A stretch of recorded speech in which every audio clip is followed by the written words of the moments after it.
함께 모여 기도할 때라는 제목으로 하나님 말씀 선포하도록 하겠습니다. 우리 공동체는 같은 목적으로 그 의미도 목적과 의미를 가지고 모일 때 공동체가 됩니다. 여러 모임이 있어요. 우리 세상 여러 모임, 축구, 야구, 스포츠 모임 같은 거 있죠. 그런 모임으로부터 뭐 게임하기 하는 모임, 그다음에 개모임, 가족 모임, 뭐 교회 모임, 여러 모임이 있죠. 이것들은 비슷하거나 또 같은 의미와 목적을 가지고 있습니다. 비슷한 목적으로 모이는 거예요. 축구 모임은 뭐 하기 위해서 모여요? 축구하기 위해서 모이는 거죠. 비슷한 목적, 추구하는 성향이 비슷해요. 게임하기 위해서 모인 사람들은 게임을 추구하는 거죠. 아이들 좋아하는 게임도 여러 가지가 있잖아요. 옛날에 스타크래프트, 뭐 리그 오브 레전드, 뭐 여러 가지 게임이 있어요. 그러니까 목적이 뭐냐면 게임하기 위해서 그걸 좋아하는 사람들, 안 좋아하는 사람들은 안 모이죠. 뭔지도 모르는 사람들은 안 모여요. 네, 뭐 의미가 없어요. 저도 옛날에 게임 잘했다고 그랬죠. 지금은 이제 이게 나이 들은 증거기도 해요. 하여튼 참 이상하게 이게 안 하고 싶어요 이제. 왜 귀찮아. 이게 나이 든 증거 같긴 한데 제가 한때는 굉장히 잘해서 스타크래프트 그 신대원 때 스타크래프트 학교 대항이 있었는데 신대원 때 나갔어요. 신대원 때 축제 때 나와가지고 거기 학부생 중에 그 준프로 준비한 애가 있었는데 이겼죠. 제가 그렇게 잘했어요. 근데 지금은 하라 그래도 귀찮아. 저거를 왜 하고 있어? 이런 생각이 이제 드는 거예요. 그러니까 나이가 든 증거죠. 어쨌든요. 근데 그 하는 이유는 그걸 보고 이해하고 좋아하는 사람들이 하고 있는 거지. 저게 도대체 뭐고, 뭐 이게 전혀 모르는 사람들은 안 해요. 하지도 않고. 그러니까 이런 모임들은 다 어떤 좋아하는 좀 요소가 비슷하다는 얘기죠. 목적 이런 것들이. 근데 그렇다고 해서 그 모이는 사람들이 다 한 마음을 품는 거는 어려워요. 그게 어렵다는 거예요. 그게. 그러니까 축구하는 사람들이 모였죠. 운동하러 모인 사람도 있죠. 다 잘 지냅니까? 아니죠. 싸웁니다. 운동하다가, 축구하다가. 달리라고 뛰어 들어가야지 막 싸워요. 개모임하다가 잘 지내려고 모였는데 개모임하다가 싸우죠. 누가 갯돈 들고 튀어요. 뭐 잡아야 뭐 어떻게 뭐 싸우죠. 미국도 그렇습니다. 미국도 뭐 가족들이 흩어져서 1년 내내 못 모이다가 땡스기빙 데이 때 많이 모인다 그래요. 백인들도 다 그렇잖아요. 많이 또 그때 모이는데 그때 화목하게 지내는 게 아니라 오랜만에 만나가지고 먹다가 이렇게 하다가 엄청 많이 싸운다 그래요. 한국도 그러죠. 명절 때 엄청 많이 싸우잖아요. 하물며 교회 공동체는 어떨까요? 교회 안에서는 여러 생각과 가치관의 차이를 가진 사람들이 있습니다. 우리처럼 같은 말을 쓰고 비슷한 어떤 민족, 한 민족, 같은 특정한 민족이라면 그런 게 덜 할 수도 있어요, 사실. 우리 같은 사람은 사실 좀 덜 할 수도 있어요. 그런데 만약에 피부색이 다른 사람들이 있다고 생각해 보세요. 어떤 교회가 흑인도 있고 백인도 있고 아시안도 있어요. 그런데 또 거기에 정치적으로도 보수와 진보가 있어요. 배운 사람, 못 배운 사람이 있어요. 돈 많은 사람, 가난한 사람이 있어요. 그 교회가 한 마음으로 마음 품기가 쉬울까요? 어려울까요? 굉장히 어렵죠. 굉장히 어렵습니다. 아마 엄청나게 싸울 겁니다. 우선 동성애 것만 가지고도 싸울 겁니다. 피부색 가지고도 싸울 거고, 돈 있는 사람 없는 사람, 돈 많이 헌금하면 너 돈 있는 거 자랑하려고 그러냐, 헌금 안 하면 저게 믿음, 저런 게 믿음이냐, 뭐 이렇게 아마 엄청나게 싸울 겁니다. 예수님 당시 초대교회가 그랬다는 거예요. 그러니까 교회가 하나 되기가 얼마나 어려웠냐면 예수님 당시 초대교회 예수님의 제자 중에는요, 배운 사람도 있었습니다. 못 배운 사람도 있었습니다. 누가 같은 경우는 굉장히 똑똑했죠. 의사고. 그러니까 사도행전이나 누가복음은 누가가 썼는데 그 시대순, 역사순으로, 시간순으로 쫙 써내려간단 말이에요. 그렇게 똑딱한 사람도 있었지만 어부들도 있었어요. 별로 교육을 받지 많이 못하는 어부들도 있었어요. 또요, 예수님의 제자 중에는 열심당이 있었습니다. 열심당은 쉽게 말하면 일제강점기로 따지면 독립투사 같은 사람인 거죠. 유대 입장에서 독립투사 같다는 거예요. 칼을 품고 다니잖아요. 그러니까 총을 갖다 가지고 다니면서 뭐 일본의 앞잡이 총 쏴주는 그런 사람이 예수님의 제자 중에 굉장히 많았던 거예요. 열심당들이 성경에 딱 보면 아예 열심당이 누구 뭐 이렇게 나온단 말이죠. 베드로도 그랬던 것 같고, 베드로가 열심당이냐 아니냐는 말이 많은데 베드로가 아니라도 가나안인 시몬 아니면 젤롯이 딱 나와요. 아예 열심당 중에서도 예수님 제자가 있거든요. 그런데 예수님 제자 중에 또 누가 있냐면 매국노 일본 앞잡이가 있어요. 바로 마태복음을 쓴 마태가 그렇죠. 마태는 세리입니다. 세리가 뭐 한 사람이에요?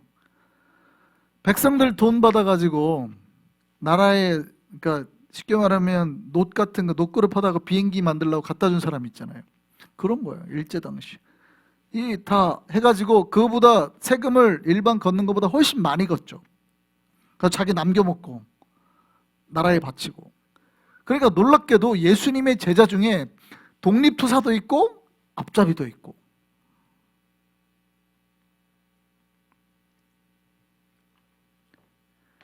여자들도 있었습니다. 당시 여자들은요, 사람 취급도 잘 못 받았어요. 당시 예수님 당시에는 족보에도 안 들어가잖아요. 그런데 예수님 자리에는 항상 여자들이 있었고, 밥 먹는 자리에 항상 여자들이 있었고, 굉장히 불편했던 거예요. 제가 말씀드렸잖아요. 예수님을 따라다니는 사람들 중에는 바리새인들도 꽤 많았다고. 율법사들도 예수님을 꽤 좋아했는데 이런 것 때문에 너무 싫어했습니다. 아니 왜 여자들하고 밥을 먹어요? 이런 것 때문에. 게다가 그 여자들 중에는 창기도 있어요. 아니 저 사람이 창기라는 걸 모르나? 우리 선생님께서는 저 사람이 지금 뭐 하는 직업인지 모르세요. 같이 하면 부정해지니까. 근데 예수님은 그런 여인들을 데리고 같이 밥을 먹었거든요. 그러니까 바리새인 입장에서는 정말 미치겠는 거죠. 이게 아무리 그래도 신학적으로 맞을 수가 없는 거예요. 각자가 생각이 너무 많이 달랐습니다. 생각도 달라가지고 많은 예수님의 제자들은 예수님이 왕이 되면 한 자리 차지하려고 자기의 삶을 바쳤던 사람들이 있어요. 그러니까 나중에 예수께서 잡히니까 야 이거 아닌가 보다, 우리 혁명이 망했나 보다 하고 도망간 사람, 배신한 사람, 부인한 사람, 예수님 팔아먹은 제자도 나오고, 십자가에 막 잡혔을 때는 요한밖에 안 남고 다 도망갔잖아요.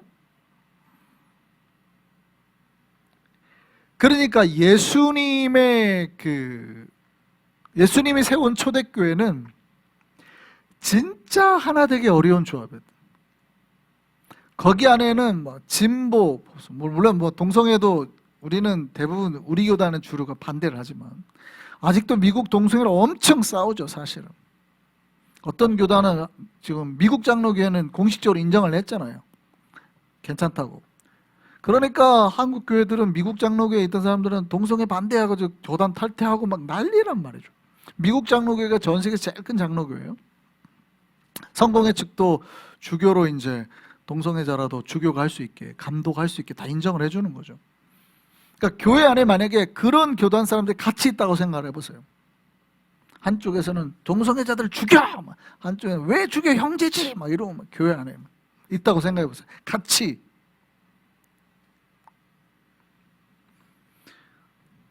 하나 되기가 쉬울까요? 어려울까요? 한국에 고신, 합동, 뭐 통합 여러 교단이 있죠. 장로교만, 뭐 감리 이런 거 빼고. 왜 갈라졌습니까? 일제강점기 때 신사참배를 거부했던 사람들, 고신 측은. 신사참배하라 그래서 일본이 자기네 일황을 매일 아침 보고 참배하라고 했거든요. 그 신사를 향해서 자기네 아침마다 하라고 했거든요. 근데 교회 안에서 어떤 사람은 가르치는 거예요. 괜찮아, 우상이 아니야, 그냥 예의이고 우상이 아니야, 우리는 예수님 믿는 사람이지, 해도 돼 하고 가르쳤던 목사들도 있고, 어떤 사람 우상 숭배야. 저거 하면 큰일 나. 했던 사람이 있죠. 주기철 목사님 같은. 나중에 어떻게 됐어요? 교단이 갈라졌죠. 해방되고 난 다음에 고신층 목사들이 엄청 욕했습니다. 배교자들, 우상 숭배자들. 초대교회도 사실은 그런 일이 있었어요. 나중에 보면 교단적으로. 그런데 그런 사람들이 함께 자리에 있어요. 같이 하려고 할까요? 안 할까요? 어렵죠. 그래서 교단이 나눠진 거예요. 나는 저 우상 숭배자들, 그걸 못 이긴 우상 숭배자들하고는 나는 같이 예배 못 드리겠다. 그래서 교단이 나눠지는 거예요. 초대교회 안에는 예수님을 배신하고 부인하고 도망간 사람들로 가득했습니다. 그렇죠. 나중에 돌아와가지고 우리가 오늘 기사가 다락방에서 120명이 모여서 기도하는 기사예요. 그 자리에는 다 어떤 사람들이에요? 아까 우리가 다 언급됐던 사람들이 다 누구예요? 예수님 배신했던 제자들로 그 딱 차있잖아요. 다 도망갔던 제자들. 거기에 뿐만 아니라 마지막까지 예수님을 지켰던 여자들도 있어요. 그럼 여자들은 얼마나 또 저들이 가정스럽겠어요. 장로라고 앉아있는데 저 장로가 다 배신하고 왔다가 나중에 와서 앉아있단 말이죠. 그러면 끝까지 믿음을 지켰던 권사들은 그거 보고 뭐라 그래요? 장로, 저것들도 장로라고 이러고 있단 말이죠. 그렇죠? 그러겠잖아요. 예수님의 제자들은 다 도망갔다가 배신하고 왔거든요. 그러니까 수많은 정치 색깔로 있어요. 요즘 정치색으로 말하면 문재인 지지자, 윤석열 지지자가 교회 안에 같이 있고, 그렇죠?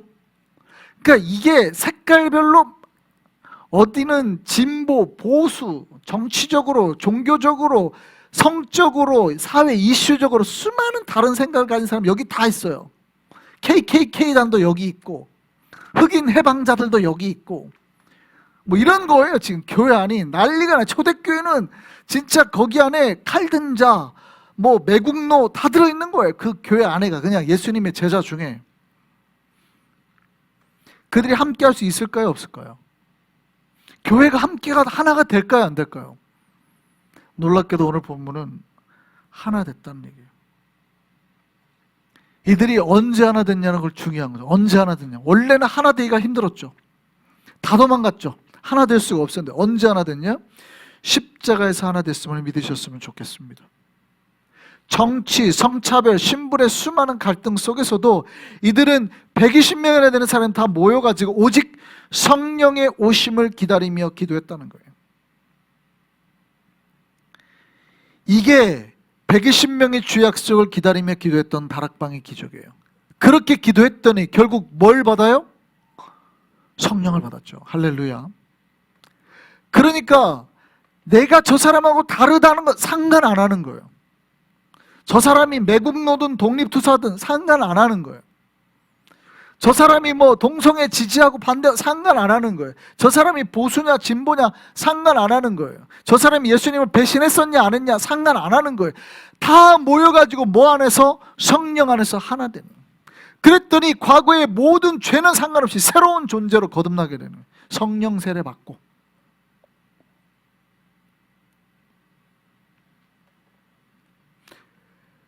그리고 성령 받고 난 다음에 나아가서 모두 다 예수 그리스도를 전하는 전도자요 선교사가 됐다 이 말이에요. 그들 모두가 십자가를 위해서 살게 되었습니다. 예수 안에서 하나 되고 하나님을 전하기 위한 공동체로 거듭나게 됐다 이 말이죠. 할렐루야. 교회는 이런 성령의 능력을 회복해야 될 줄 믿습니다. 오늘날 교회들이 너무나 많이 갈등하고 싸우고 있습니다. 물론 교회가 잘못한 부분도 있죠. 교회가 잘못한 부분도 있습니다. 그러나 그럼에도 불구하고 우리가 성령 안에서 분명히 다시 회복되어야 됩니다. 기도하지 않고 계속 갈등하면 교회는 무너져요. 여러분, 우리 교회가 정말 회복하는 교회 되기를 소망합니다. 여러분, 회복되려면 다른 거를 보지 말고 주 안에서 성령 안에서 하나 되는 거를 보셔야 돼요. 하나 되기 위해서 뭐 해야 돼요? 함께 모여서 기도해야 될 줄 믿습니다. 함께 모여서 한 주님의 이름을 외치고 한 목소리로 찬양하고 한 목소리로 기도할 때에 우리가 다시 회복될 줄 믿습니다. 지금은 그래서 뭐 해야 될 때예요? 함께 모여서 기도해야 될 때예요. 각자의 생각을 내려놓고 각자의 다름은 뭐 다 벗어버리고 오직 하나됨을 놓고 모여서 기도해야 된다 이 말이에요. 우리가 이게 함께 모여서 기도하는 능력을 회복하기를 소망합니다.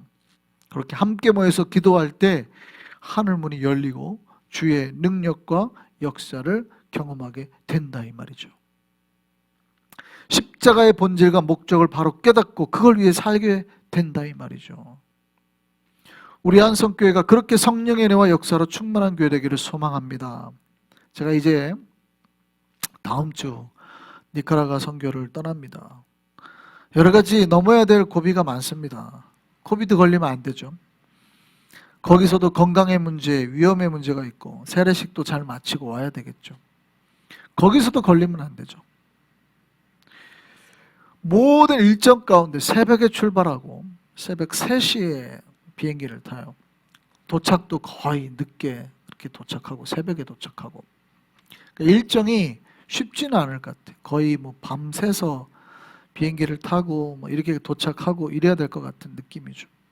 건강도 주께서 지켜주셔야 됩니다. 여러 가지 엘살바도르에서 한번 비행기를 갈아타야 되는데 딜레이 되지 않고 문제가 없도록 기도해 주셔야 되는 거죠. 여러분, 교회가 물론 제가 없는 동안에도 우리 교회도 잘 지켜고 나아가야 될 줄 믿습니다. 뿐만 아니라 우리 교회가 저를 위해서 계속 중보해 주셔야 된다는 거예요. 선교는 나가는 사람 혼자 하는 게 아니에요. 제가 만약에 선교 갖고 실패했다 그러면 누가 잘못한 거예요? 여러분이 잘못하신 거예요. 여러분이 기도 안 한 탓이에요.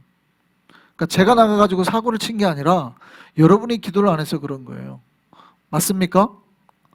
그걸 어떻게 알아요? 사역은 그 앞에서 현장에 나가서 싸우는 여호수아에게서 결정이 됐던 게 아니라 뒤에서 기도하는 모세의 중보의 손에서 결정이 됐다 이 말이죠. 그러면 기도하면 되는 거 아닙니까? 목사님 굳이 뭐하러 나갑니까? 아니요. 기도만 가지고 되는 게 아니라 누군가는 기도하고 누군가는 나가서 싸우는 거예요. 그런데 누군가가 나와 싸울 때 그 싸움의 결정이 어디서 결정이 나더라는 거예요? 뒤에서 기도하는 자의 손에 의해서 결정이 되더라는 거죠. 이제 우리 한성교회가 앞으로 선교하고 전도하고 이제 나아갈 때 뭐가 필요하다는 얘기입니까? 기도가 필요하다는 거죠. 함께 모여서 기도하는 자가 필요하다는 얘기예요. 모세가 혼자 기도하지 않고 그 옆에서 모세의 팔을 붙잡았던 아론과 훌이 있었어요. 만약에 모세가 혼자 올라가서 기도했으면 못했습니다. 왜요? 팔이 금방 내려왔거든요. 같이 옆에서 합력하고 돕고 모세 기도할 때 옆에서 같이 기도했던 사람이 있었다는 얘기예요. 모세 팔이 떨어질 때 붙잡고 있던 사람들이 있었단 말이죠. 함께 기도하는 자들이 있었다는 얘기입니다.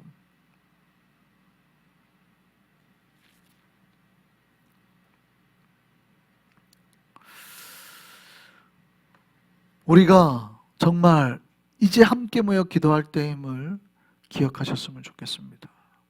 기도해야 됩니다. 초대교회는 다름을 보지 않았어요. 오직 마음을 같이 해서 기도에 힘썼습니다. 오늘 본문에 뭐라고 되어 있냐면 더불어 마음을 같이하여 오로지 기도에 힘썼대요. 생각도 다르고 그들의 출신도 다르고 지금 사상도 다르고 다 다르지만 마음을 같이 하여서 오로지 기도에 힘썼다. 그랬더니 역사가 일어났다는 거죠.